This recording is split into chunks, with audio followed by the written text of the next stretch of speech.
Media Malaysia soroti Givari Oreat dan Pascal Struij yang berpeluang masuk ke skuad timnas Indonesia.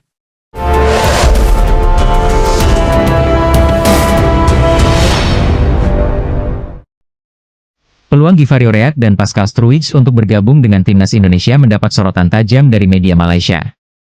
Laporan terkait menekankan bahwa kedua pemain ini bisa menjadi ancaman serius bagi negara-negara di Asia tak terkecuali Malaysia.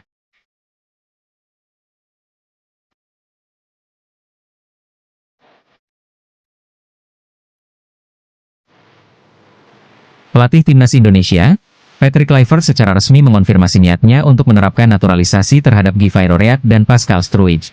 Namun, realisasi proses naturalisasi ini tidak akan berlangsung dalam waktu dekat, terutama karena PSSI sedang memastikan kepada para pemain yang diincar. Walaupun begitu, keterlibatan Oreat dan Pascal bisa menjadi kenyataan saat timnas Indonesia berkompetisi dalam lanjutan kualifikasi Piala Dunia 2026 zona Asia pada Juni 2025. Media Malaysia, Makan Bola pun menunjukkan ketertarikan khusus terhadap perkembangan ini. Jika proses naturalisasi berjalan dengan lancar, Oreat dan Pascal berpotensi mengenakan seragam timnas Indonesia tepat waktu, dan mereka akan memiliki kesempatan untuk menghadapi tim Jepang dan Cina, begitu tulis laporan Makan Bola. Ini tentu akan menjadikan skuad Indonesia semakin kuat dan tentu akan menjadi ancaman berarti bagi negara-negara di Asia. Lanjutnya,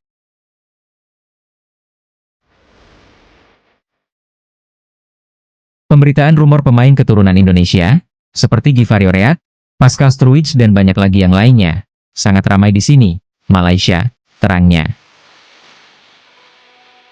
Saya juga berharap dengan Federasi Sepak Bola Malaysia, FAM juga serius untuk mengikuti jejak Indonesia, tutup Makan Bola.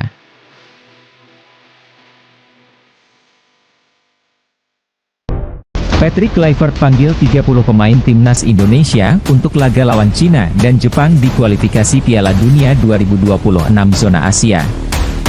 Patrick Kluivert memanggil 30 pemain timnas Indonesia untuk laga melawan Cina dan Jepang di dua laga pamungkas grup C kualifikasi Piala Dunia 2026 zona Asia. Hal ini merujuk kepada 30 nama pemain yang juga dipanggil Patrick Kluivert saat timnas Indonesia menantang Australia, 20 Maret 2025, dan Bahrain, 25 Maret 2025. Awalnya, Patrick Kluivert memanggil 27 nama untuk dua laga melawan Australia dan Bahrain. Jumlahnya menjadi 30 nama setelah menyertakan 3 nama yang saat itu dalam proses perpindahan federasi, yakni Emil Audero, Joey Pelupesi dan Dean James. 1. 4 pemain timnas Indonesia alami cedera. Jelang menghadapi Cina, 5 Juni 2025, dan Jepang, 10 Juni 2025, 4 pemain timnas Indonesia mengalami cedera. Mereka ialah Kevin Dix, FC Copenhagen, Dean James, Go Ahead Eagles, Shane Patinama, KAS Eupen, dan Ragnar Oratmangoen, FCV Dender. Dean James yang mengalami masalah hamstring, sudah mulai berlatih mandiri bersama sang klub. Berhubung masih ada waktu 1,5 bulan lagi, ada peluang Dean James pulih dari cedera. Sementara Shane Patinama belum diketahui secara pasti cedera yang dialami. Bagaimana dengan Ragnar Oratmangoen? Ex-pemain Go Ahead Eagles ini terinfeksi virus dalam beberapa minggu terakhir dan disinyalir pulih dalam waktu dekat. Nasib apes dialami Kevin Dix. Pemain yang akan gabung Borussia Mönchengladbach per 1 Juli 2025 ini dikabarkan cedera hamstring hingga akhir musim ini. Ada potensi, Kevin Dix absen saat timnas Indonesia bersua Cina dan Jepang. 2. Timnas Indonesia TC di Bali jelang lawan Cina dan Jepang. Ketua Umum PSSI Erick Thohir mengatakan timnas Indonesia akan menjalani pemusatan latihan, TC, di Bali sebelum melawan Cina dan Jepang. TC memungkinkan digelar karena mayoritas pemain diaspora sudah menyelesaikan kompetisi bersama klub masing-masing pada pertengahan Mei 2025. Ambil contoh Kapten Timnas Indonesia, Jay Itzes, yang akan menyelesaikan pertandingan pamungkas bersama Venezia FC pada Minggu, 25 Mei 2025. Hal itu berarti, TC di Bali bisa digelar sekira 1 minggu. Berikut prediksi daftar 30 pemain yang dipanggil Patrick Kluivert untuk laga timnas Indonesia versus Jepang. Kiper, Martin Paes, Nadeo Argawinata, Emil Audero, Hernando Ari. Back, Jay Itzes, Nees Hilgers, Rizky Ridho, Muhammad Ferrari, Justin Hubner, Kelvin Verdong, Elkan Bagot, Dean James, Sandy Walsh, Asnawi Mangkualam, Kevin Dix, Pratama Arhan. Gelandang, Ivar Jenner, Tom Haye, Nathan Choaon, Marcelino Ferdinand, Ricky Kambuaya, Joey Pelupesi. Depan, Yakob Sayuri, Eliano Rogers, Ragnar Oratmangoen, Rafael Struik, Ula Romeni, Egy Maulana Fikri, Ramadan Sananta, Septian Bagaskara.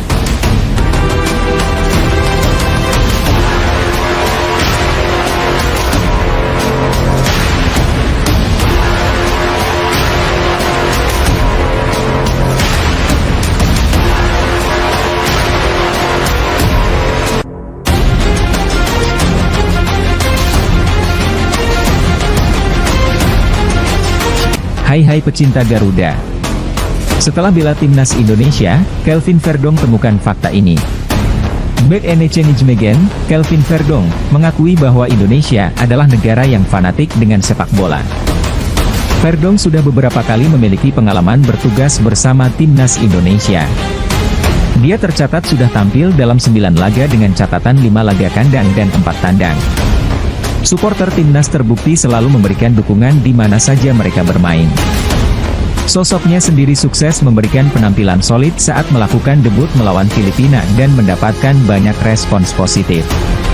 Kelvin Verdong menjelaskan bahwa dia selalu memiliki kedekatan dengan tanah airnya. Dia memiliki darah Indonesia dari sang ayah yang lahir di Aceh. Hal ini jadi salah satu alasan dia bisa membela skuad Garuda menurut aturan FIFA. Ayah saya lahir di sana, jadi begitulah yang terjadi, kata Kelvin Verdong. Setelah muncul kabar dia bersedia membela Indonesia, media sosialnya langsung ramai mendapatkan dukungan. Verdong melihat bahwa kondisi ini menjadi salah satu contoh bagaimana masyarakat selalu hadir untuk memberikan dorongan bagi mereka. Selain itu, dalam beberapa momen, dia mengamati bahwa ada banyak anak-anak muda yang menggantungkan mimpi di sepak bola. Hal tersebut yang akhirnya memberikan energi tersendiri bagi semua pemain di skuad Garuda.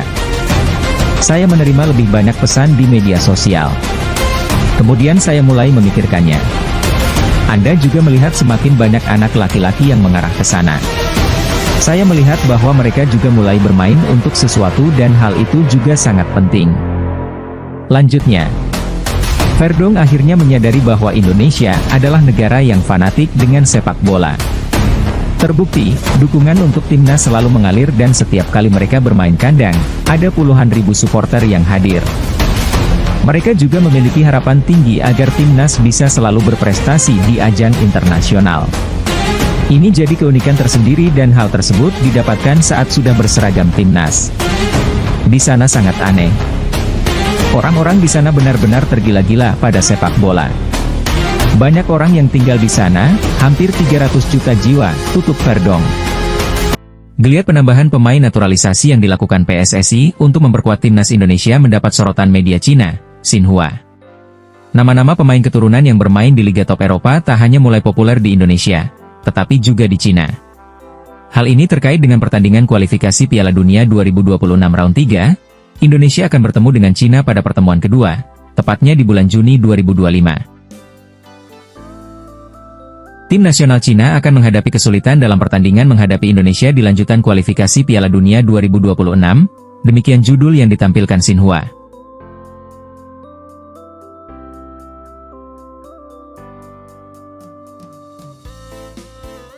Kedatangan pemain keturunan di skuad timnas Indonesia membuat kekuatan baru sehingga dianggap sebagai alarm kewaspadaan untuk Cina. Tingkat rivalitas antara kedua tim dalam waktu dekat mungkin akan berbeda karena keduanya mengalami banyak perubahan, tulis Xinhua. Tidak bisa dipungkiri, program naturalisasi yang tengah dilakukan PSSI memang berdampak instan pada kemajuan timnas Indonesia. Terbukti, pasukan Patrick Kluivert yang diperkuat oleh sejumlah pemain keturunan yang dinaturalisasi mampu tampil impresif dalam ajang bergengsi. Kita bisa melihat apa yang terjadi di sepak bola Indonesia, khususnya di tim nasional, mereka melakukan perubahan yang sangat pesat, tambahnya.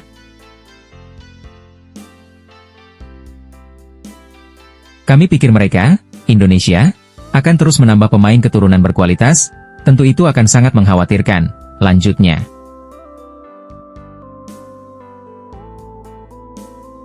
Jika kita tidak bisa bersiap dengan baik maka jangan heran jika Indonesia mengalahkan kita, tegasnya.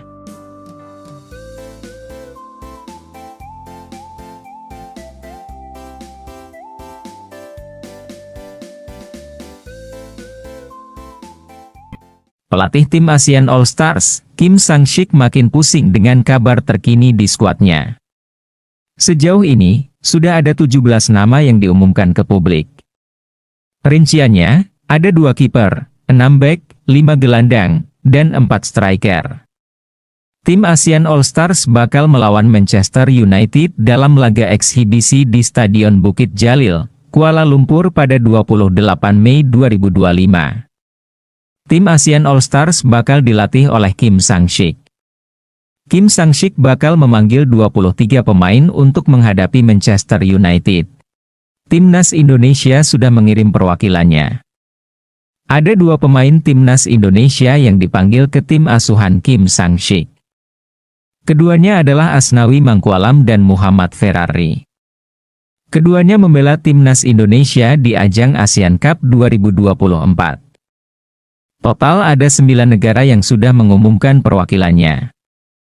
Malaysia, Thailand, Vietnam, dan Indonesia sudah mengumumkan perwakilannya masing-masing. Tinggal Filipina dan Singapura saja yang belum mengumumkan perwakilannya ke skuad ASEAN All Stars. Namun, kabar buruk datang dari negeri jiran, Malaysia. Sebelumnya, Malaysia telah mengumumkan nama Dominic Tan, Haziq Nazli, dan Sergio Aguero ikut ke skuad ASEAN All Stars. Media asal Malaysia, Astro Arena, mengabarkan bahwa ada 2 pemain Harimau Malaya mengundurkan diri. 2 nama tersebut berasal dari posisi bertahan. Haziq Nazli dan Dominic Tan kemungkinan bakal jadi pemain yang mundur dari skuad All Stars. Keduanya memang sama-sama merupakan pemain bertahan. Astro Arena mengabarkan bahwa perwakilan Malaysia sudah menyiapkan pengganti. Namun, posisi mereka akan diisi oleh pemain pengganti, dengan 2 nama bermain di posisi bertahan.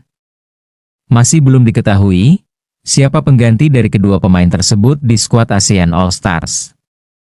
Baik, kita nantikan siapa pengganti dari timnas Malaysia tersebut. Anggota Komite Eksekutif PSSI, Arya Sinulinga membeberkan pihaknya sedang mendekati pemain keturunan untuk dinaturalisasi timnas Indonesia. Dalam beberapa pekan terakhir, gencar diberitakan PSSI sedang berupaya untuk menaturalisasi pemain-pemain keturunan yang sedang berkiprah di Eropa. Terutama setelah pelatih timnas Indonesia, Patrick Kluivert, terbang ke Eropa untuk memantau sekaligus mencari pemain keturunan untuk dinaturalisasi. Beberapa di antaranya adalah Pascal Struijk, Jenson Slate, dan Guy Roreat. Tak banyak diberitakan, namun Kluivert pun sudah mengakui bahwa dirinya tertarik untuk menaturalisasi Guy Roreat yang bisa bermain di beberapa posisi seperti bek kiri dan bek kanan. Guy Roreat memang sedang berusaha dinaturalisasi, namun kita sedang melihat apakah dia masih eligible, ujar Kluivert. Saya juga sudah lihat langsung performa dia dan sangat baik, jadi bisa untuk membantu timnas Indonesia, tambahnya. Terkait kemungkinan Guy Roreat untuk dinaturalisasi agar bisa memperkuat timnas Indonesia, Exco PSSI akhirnya angkat bicara. Sesuai kata Pak Ketua Umum, PSSI Erick Thohir, mudah-mudahan ada pemain yang diproses dalam waktu dekat, ujar Arya dikutip dari Antara. Namun Pak Ketum ingin merahasiakan semua langkah yang akan dilakukan PSSI, lanjutnya. Arya menambahkan, proses naturalisasi perlu proses yang sangat panjang dan memakan cukup waktu untuk dieksekusi. Dia pun menegaskan, PSSI tidak akan mengonfirmasi pemain keturunan akan dinaturalisasi atau tidak jika belum benar-benar fix. Termasuk soal Guy Roreat yang namanya dibicarakan oleh Patrick Kluivert untuk dinaturalisasi. Saya tidak mau ngomong mengenai Guy Roreat, yang pasti kita kalau dia belum mengirim data-data ke PSSI kita tidak mau ngomong. Kita tidak mau janji karena ada prosesnya. Ya semua ada prosesnya, ucapnya. Tak hanya timnas Rusia, timnas Norwegia ternyata ikut ajak timnas Indonesia gelar pertandingan persahabatan. Sebelumnya, ada rumor timnas Rusia ingin mengajak timnas Indonesia untuk menggelar pertandingan persahabatan pada bulan September 2025 mendatang. Tak hanya Rusia, ternyata timnas Norwegia pun antri ingin melakoni laga uji coba dengan timnas Indonesia. Dalam laporan media Norwegia, Norway Sport, pelatih kepala timnas Norwegia, Ståle Solbakken mengungkapkan bahwa negaranya ingin menggelar pertandingan uji coba, termasuk melawan timnas Indonesia. Kendati begitu, Ståle Solbakken juga masih belum bisa memastikan kapan waktu ideal untuk menggelar pertandingan tersebut. Sebab, ia masih melihat jadwal pertandingan tim nasional Norwegia dan juga timnas Indonesia. Saya pribadi sangat tertarik melakoni laga persahabatan dengan negara di Asia seperti Indonesia, kata Ståle Solbakken. Saya dan federasi akan mencoba menghubungi Federasi Indonesia di waktu dekat. Semoga semua berjalan sesuai rencana, lanjutnya. Mads Hilgers melambung tinggi nilai transfermarkt jadi perhatian media Belanda. El Nyingir ditawar Bologna ikut UCL. Nilai transfermarkt Mads Hilgers melambung tinggi di FC Twente. Bek timnas Indonesia ini menjadi perhatian media Belanda. Mads Hilgers yang memulai karir sebagai pesepak bola profesional di 2020, terus mengalami lonjakan prestasi yang membuat harga pasarnya meroket, sejak menjadi bagian pemain timnas Indonesia. Pemain kelahiran Amersfoort, Belanda yang mempunyai darah Indonesia dari neneknya, Mahija Muchtar kelahiran Jakarta, namun memiliki akar keluarga dari Manado, Sulawesi Utara, menyita perhatian media Belanda. Melalui situs resmi klub, Twente Insite melaporkan daftar pemain termahal di klub FC Twente, termasuk Mads Hilgers.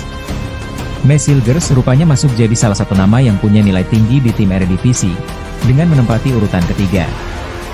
Melesatnya harga pasar Mads Hilgers rupanya tak lepas dari momen ketika ia mulai berseragam timnas Indonesia.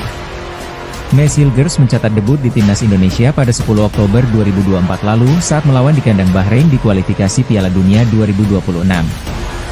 4 hari berselang, situs Transfermarkt mencatat peningkatan tajam terhadap valuasi sang pemain. Pada 31 Mei 2024, Mads Hilgers tercatat memiliki nilai 7 juta euro atau setara 134,1 miliar rupiah.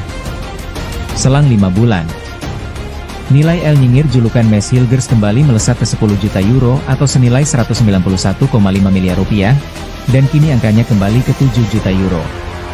Padahal saat promosi ke tim utama FC Twente pada 2020 lalu, valuasi Mads Hilgers hanya 75.000 euro atau 1,4 miliar rupiah dengan kurs saat ini. Valuasi bek 23 tahun itu meningkat lebih dari 100 kali lipat dalam 4 tahun. Peningkatan harga sang pemain tak lepas dari performanya yang memang konsisten bersama FC Twente. Hilgers bahkan tercatat sudah membukukan 100 penampilan bersama tim yang dibelanya sejak akademi. Begitu juga dengan karirnya di kancah internasional, Mads Hilgers sukses jadi pilihan utama di timnas Indonesia sejak resmi dinaturalisasi. Meski penampilannya sempat terkendala cedera hamstring, ia tetap jadi pilihan di timnas Indonesia.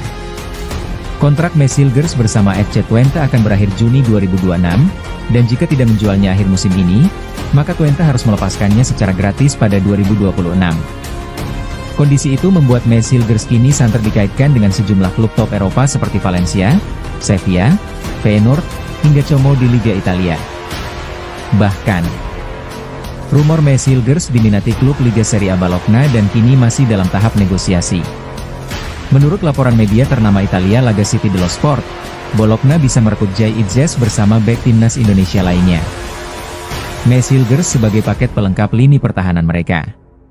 Kabar kepindahan Mads Hilgers semakin santer pasalnya pemain belakang ini digadang-gadang tengah dalam kondisi puncak dengan usia yang masih muda.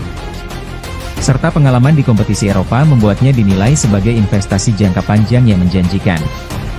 Bologna sendiri saat ini sedang berada di posisi keempat klasemen Serie A 2024-2025 dan berpeluang besar lolos ke Liga Champions musim depan. Bahkan jika tidak lolos ke UCL, Bologna berpeluang besar mentas di kompetisi kasta kedua, Europa League musim depan. Jadi untuk menghadapi ketatnya kompetisi Eropa, kebutuhan akan pemain berkualitas dan muda menjadi prioritas utama Bologna FC. Selain itu juga usia Mads Hilgers yang tergolong masih muda yakni 23 tahun, membuat dirinya bisa disebut proyek jangka panjang yang menjanjikan. Mads Hilgers sendiri dikabarkan hanya dibanderol sekitar 11 juta euro atau 121 rupiah. 67 miliar oleh FC Twente karena masa kontraknya yang akan segera habis. Performa Mads Hilgers bisa dibilang merupakan salah satu pemain yang berhasil bermain impresif di FC Twente musim ini. Mads Hilgers tercatat telah menjadi pilar penting di FC Twente di Eredivisie dan turut berlaga di Liga Eropa dengan total 29 laga dengan 2 gol dan 1 assist di semua ajang.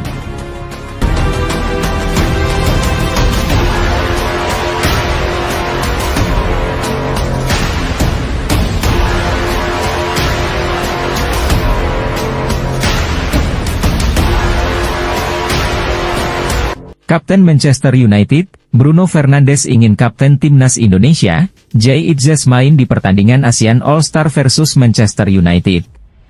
Klub raksasa Liga Inggris, Manchester United, dipastikan akan menyapa kembali jutaan penggemarnya di Asia Tenggara dengan melakoni laga uji coba melawan tim gabungan ASEAN All-Stars. Pertandingan tersebut akan digelar pada 28 Mei 2025 di Stadion Nasional Bukit Jalil, Kuala Lumpur, Malaysia, dengan kapasitas mencapai 84.000 penonton. Laga ini menjadi bagian dari tur akhir musim Manchester United di Asia, setelah menyelesaikan pertandingan terakhir Liga Premier Inggris 2024-2025 melawan Aston Villa di Old Trafford pada 25 Mei. Setelah bertanding di Malaysia, Setan Merah dijadwalkan melanjutkan tur dengan menghadapi tim Hong Kong di Hong Kong Stadium pada 30 Mei 2025. AFF memastikan akan memanggil pemain dari negara-negara Asia Tenggara, beberapa nama sudah diumumkan dipanggil. Tentu tidak semua federasi mau menyertakan pemain terbaiknya. Indonesia misalnya, dikabarkan tidak melepas bintang utamanya karena masih berjuang di kualifikasi Piala Dunia 2026.